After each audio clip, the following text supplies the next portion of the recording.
So I'm never gonna get used to these early start times for these wrestling shows, whatever the case is, for Raw, for SmackDown, or for PLEs. Because here in the West Coast where I am, you have to wake up literally at 5 a.m. in the morning if you want to watch SmackDown, if you want to watch Crown Jewel tomorrow morning. Like, I am never gonna get used to these early start times. It's definitely not for me. I would rather enjoy my hours of sleep than to watch a wrestling program. But regardless, I did catch the highlights for SmackDown here tonight.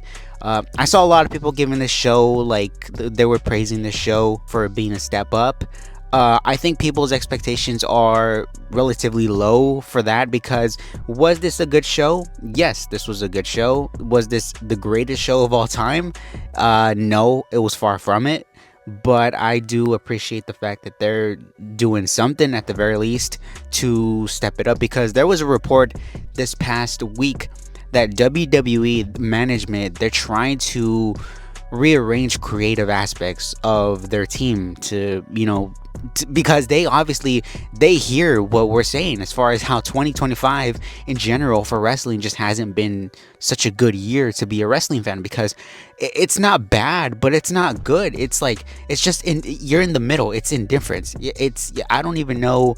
There's nothing really to be interested for the most part when you watch these shows. It just, for the most part, just feels soulless. So was tonight a good step up? Yes, it was a good step up, but I want them to continue to move forward and actually continue with their progress, because one good show, whether that was Raw or whether that's SmackDown or whether that's tomorrow night, Crown Jewel, a couple of strings of good shows doesn't mean shit, because progressively you would want to see these changes, take place over the course of time.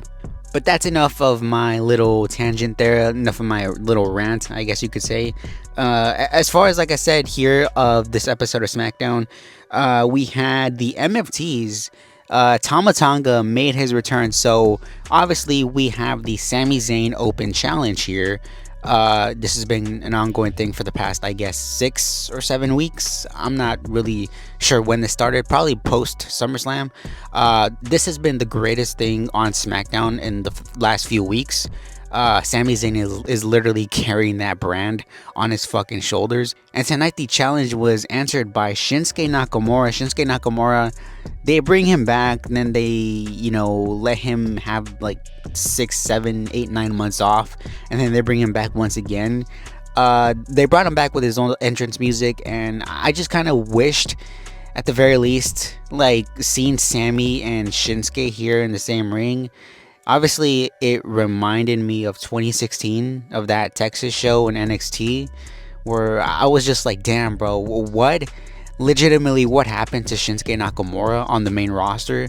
Like, if you remember, this fucking guy had so much aura, for a lack of a better term. This guy had so much aura, in his run in NXT. And once he got up to the main roster, everything fucking went to shit with him, and fucking how Vince booked Nakamura during his initial run on the main roster.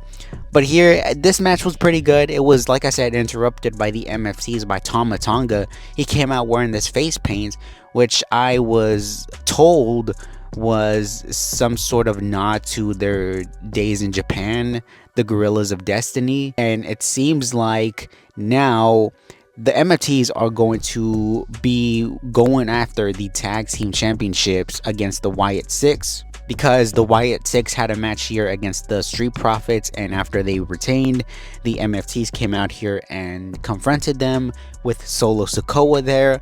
Again, MFTs against WYATT 6. I'm not going to tell you here, I'm not going to fake my reaction and tell you this is the greatest thing that we're getting on SmackDown, because man, if you tell this to me, if you told me this, MFTs and WYATT 6, they're going to be in a program for the tag team championships, are you excited? My first thought is no, I am not, because MFTs, I've seen, if they're overexposed for me, and I literally know nothing about them. It's night and day compared to the Bloodline, because the Bloodline, Jimmy and Jay and Roman, they actually have history. They actually, what Jay is feeling, what Roman is feeling. As far as Solo and his whole group, it just feels like there's nothing really there. And as far as the WYATT 6 goes, for me, it's just like, again, I don't really care when they're on television.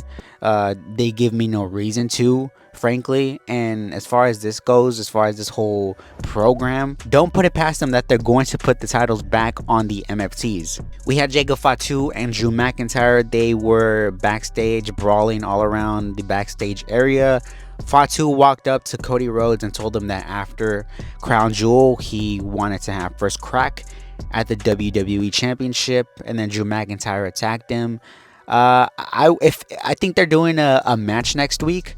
They didn't mention whether it was number one contender or not. If I was booking this show, I would definitely, at the very least, make this a number one contendership match, because Cody Rhodes and Drew McIntyre WrestlePalooza, that literally just ended like so abruptly. Like, you're not going to continue that into Survivor Series, or at the very least, you're not going to tease a Jacob Fatu Cody Rhodes match at Survivor Series or something. Like, what is Cody doing at Survivor Series? As far as tonight goes for Cody Rhodes, he came out there and kind of gave us the last little bit, the last little sell for the Seth Rollins match.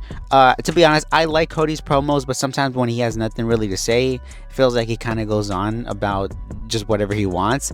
There was a funny moment here, though. A crowd was chanting Seth's a wanker, and Cody Rhodes stopped his whole entire promo and tossed the microphone to Michael Cole to tell us what the audience was saying. But Wade Barrett, it came off much better as him delivering this line to the audience, to the entire crowd. That was probably the best moment of this entire promo. We had Stephanie McHare and Tiffany Stratton take on Julia and Kiana James. They got the win. Obviously, the whole can they coexist angle, a Vince McMahon specialty. As far as Stephanie and Tiffany goes, the more I see this, the more I'm liking Stephanie's chances to win here. Just frankly, just because I think she needs it a lot more than Tiffany does. They've touted that Tiffany's undefeated for 2025. Frankly, I think that's probably, they're mentioning it just so they have some sort of story here, like, oh man, Stephanie, she beat an undefeated woman, how badass is she? So my last minute prediction is Stephanie McHare. We also had Damian Priest against Aleister Black in a last man standing match, the main event here for Smackdown in Perth, Australia. This was a solid match here. The ending I didn't really see coming because they're brawling around the audience, right? They're on some sort of platform.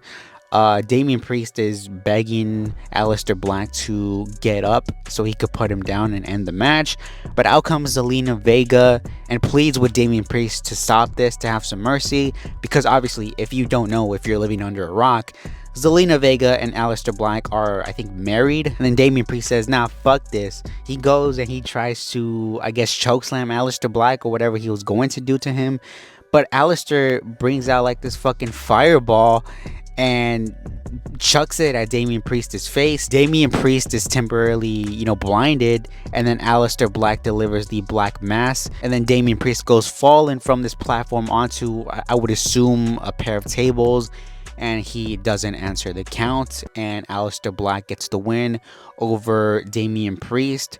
Very fun stuff here. I don't know whether or not the whole Aleister Black and Zelina Vega pairing is going to be like something that they're going to in the future continue and in the future come back to. I think it definitely should, because neither person really is doing anything of note, especially Zelina, like the fucking US title, like what's going on there. And Aleister Black, I feel like, not that he needs a mouthpiece, but definitely if you have somebody like Zelina, it's probably going to help him out in the long term. But post your comments down below. Let me know what you thought of tonight's episode of Smackdown from Perth, Australia. And until next time, I will see all of you on the next one.